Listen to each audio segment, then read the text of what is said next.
အားလုံးပဲမင်္ဂလာပါကျွန်တော်ဒီဗီဒီယိုလေးကတော့ဒါနံပါတ်10အနေနဲ့တင်လိုက်တာပေါ့နော်နံပါတ်10ပျောက်နေတာ ਨੇ okay အဲ့တော့ကျွန်တော်ဒီနေရာမှာကျွန်တော် channel တစ်ခုပေါ့နော်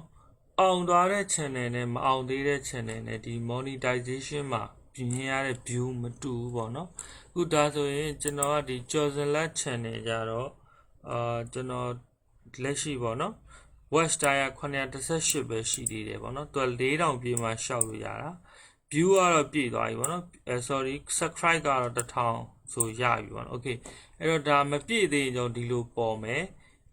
ပြည့်သွားတော့မှကျွန်တော် channel ကိုရှောက်လို့ရပြီဆိုတာကိုသူကနေပြီးတော့ကျွန်တော်တို့လှမ်းပြီးတော့ဟိုပါပေါ့နော် email နဲ့အကြောင်းကြားလိုက်မယ်ဒီနေရာမှာလည်းပေါ်မယ်ပေါ့အဲ့ channel အောင်ပြီးသားသူတွေကတော့ဒီ monetization ဆိုတဲ့နေရာကိုနှိပ်လိုက်ရင်ကျွန်တော်အခုလို view နဲ့မြင်နေရမှာပေါ့နော် membership တို့ super တို့နော်ဒါတွေကကျွန်တော် YouTube ကလည်းပတ်စံရှာလို့ရတဲ့နည်းတွေပေါ့နော် video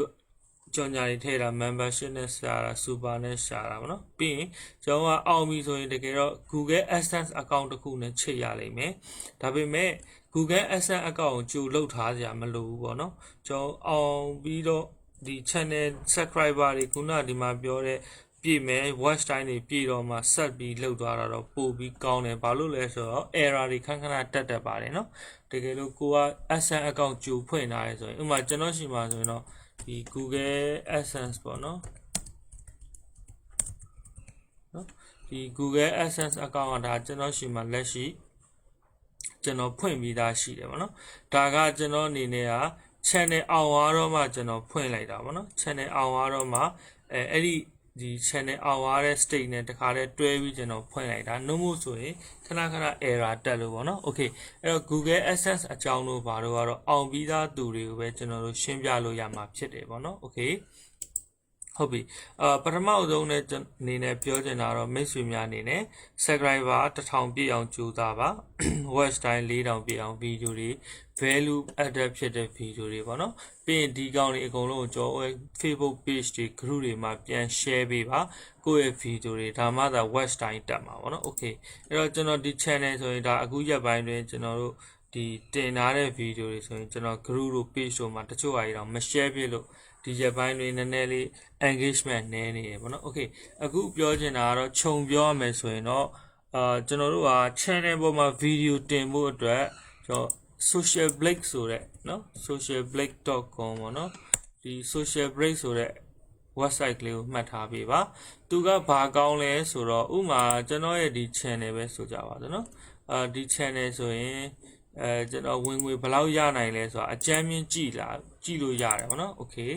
ဒါကဘာကြောင့်ဒီလိုမျိုးကြည့်တဲ့နည်းလေးကိုရှင်းပြသွားလဲဆိုတော့တကယ်လို့သာမိမိက channel ကူးမှထောင်တဲ့ဗီဒီယိုတွေတင်နေတဲ့အချိန်မှာဝင်ငွေဘယ်လောက်ရလဲဆိုတာကိုကမှန်းလို့မရဘူးဘယ်လောက်ဝင်မှန်းလဲမသိဘူးဆိုရင်ဒီဗီဒီယိုတွေတင်ဖို့အတွက် motivation ဖြစ်မှာမဟုတ်ဘူးပေါ့နော်ဒါကြောင့်မို့ဗီဒီယိုတင်တဲ့ motivation ဖြစ်ဖို့ဝင်ငွေတွေဘယ်လောက်ရနိုင်လဲဆိုတော့ကျွန်တော်ဒီ socialbreak.com လေးကနေတွက်ကြည့်ပေးပါအဲ့ဒီမှာအခုကျွန်တော်ဆိုရင်ဒါ monthly income อ่ะပေါ့နော်ခံမှန်းကြီး$18နဲ့265အတွင်းရနိုင်မယ်လို့ပြောတယ်ဒါပေမဲ့ကျွန်တော်လောလောဆယ်ဆိုတစ်လမှာ30လောက်ပဲရနိုင်သေးတယ်ပေါ့နော်အခုဝင်ငွေအရဆိုရင်လေဘာလို့လဲဆိုတော့ကျွန်တော်အခုဝင်တဲ့ဥစ္စာနည်းသေးတယ်တကယ်လို့ကျွန်တော်ဒီ Kyaw Zin Lat channel လေးကိုကျွန်တော်ပြန်ကြည့်ပေးမယ်နော်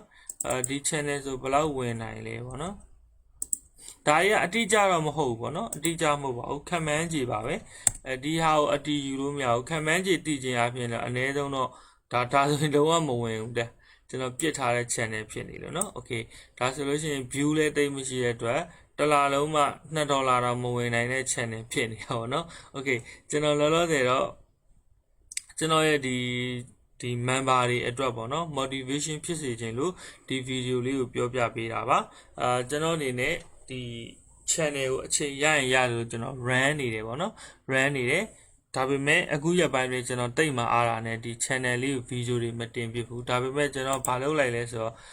ကျွန်တော်ရဲ့ channel မှာဒီပေါ့နော်ကျွန်တော်ရဲ့ညီလေးတယောက်ကိုကျွန်တော်ဝင်နေပေါ့နော်ခန့်ပြီးတော့ကျွန်တော်ဘာလုပ်လိုက်လဲဆိုတော့performance တွေကျွန်တော်တို့ တင်နေပေါ့နော်ကျွန်တော်ဆိုင်အတွက်ရောင်းအားကိုလည်းပြန်ပြီးတော့တက်လာအောင်ပြီးတော့ဒီအလုပ်တစ်ခုလည်းသူများကိုပေးလို့ရအောင်ဆိုပြီးကျွန်တော်ဗီဒီယိုလာစာလေးနဲ့ရိုက်ပြီးတော့ကျွန်တော်ခန့်လိုက်တာရှိတယ်ဆိုလိုတာကတော့ကျွန်တော်တို့ channel ဟိုအောင်ဖို့အတွက်အစာပိုင်းကာလတွေကတော့ကျန်းတမ်းပါတယ်ဝင်ငွေမရဘဲနဲ့လည်းကျွန်တော်လုပ်နေရတာရှိရဲဒါပေမဲ့ကျွန်တော်က channel ကဝင်ငွေမရပေမဲ့ဥပမာကျွန်တော်တို့ပဲထားပါတော့ကျွန်တော်တို့ရဲ့ branding အတွက်ပေါ့နော်ကျွန်တော်ဒီ channel လေးတွေကို run ထားတဲ့အခါမှာလူတွေကိုကျွန်တော်တို့က top of the mind လို့ခေါ်တာပေါ့နော်လူတွေရဲ့စိတ်ကူးတွေထဲမှာကိုယ်ရောက်နေဖို့အတွက်ဆိုတာကျွန်တော်က channel ပေါင်းစုံမှာကိုရှိနေရမယ် digital presence လို့ခေါ်တာပေါ့နော် digital line digital တွေပေါ်မှာ digital channel တွေပေါ်မှာကိုရှိနေစေဖို့လိုအပ်တယ်ဒါကြောင့်မလို့ကျွန်တော်တို့က YouTube channel လေးကိုဝင်ငွေရသေးသည်ဖြစ်စေမရသေးသည်ဖြစ်စေအားစိုက်ပြီးလုပ်စီခြင်းပါတယ်အချိန်တန်လို့ရလာတဲ့အခါမှာဥပမာကျွန်တော်တို့နော်ဒီမှာ channel တွေသူနမူနာပြလာတာရှိတယ်ထားပါတော့ကျွန်တော်တို့တခြားနော်ကျွန်တော် YouTube မှာတခြား channel တခုလောက်နမူနာပြပေးမယ်သူတို့ဘယ်လောက်ဝင်လဲလို့Book box တစ် book ဆိုလားမသိအဲ့ဒီ channel လေးနမူနာတွားကြည့်ပေးမယ်နော် YouTube ကိုကျွန်တော် YouTube ကိုနှိပ်လိုက်မယ်နော်အဲ့တော့ဒီမှာဒီrecommend video တွေရှိတဲ့ဒီပေါ့နော်ဥပမာမြန်မာပြည်က channel ပဲကျွန်တော်နမူနာပြပေးမယ်နော်မြန်မာပြည်က channel ထားပါတော့ကျွန်တော်မြန်မာပြည်ကမပြတော့လောလောဆယ်တွေ့တဲ့ဟာလေးပဲကျွန်တော်ပြပေးမယ်နော်အဲ့တော့ဒီ channel လေးပေါ့ဒီ channel ကိုကျွန်တော် If you're looking for a CRM, get Monday.com. randomly တွေ့တာလေးပြလိုက်တာနော်ဟိုသူ channel ကောင်းမကောင်းတော့ကျွန်တော်လည်းတစ်ခါမှတော့မကြည့်ဘူးနမူနာအနေနဲ့ပြတာသူတို့ဝင်ငွေဘယ်လောက်ရနိုင်လဲဆိုတော့ Okay so enter ခေါက်လိုက် I hope you guys enjoyed this episode brought to you by our sponsors at Mac Weldon. Okay သူတို့ဆိုတော့မတွေ့လားသူ1000နဲ့နော်16000ကြားမှာဝင်ငွေရှိရတွေ့လားနော်ဆိုလိုတာကတော့အနေမရဘူးပဲထောင်းကွာ2000 3000တော့သူတို့ရလိမ့်မယ်ဘာလို့လဲဆိုတော့1000နဲ့16000ကြားဆိုတော့လေနော်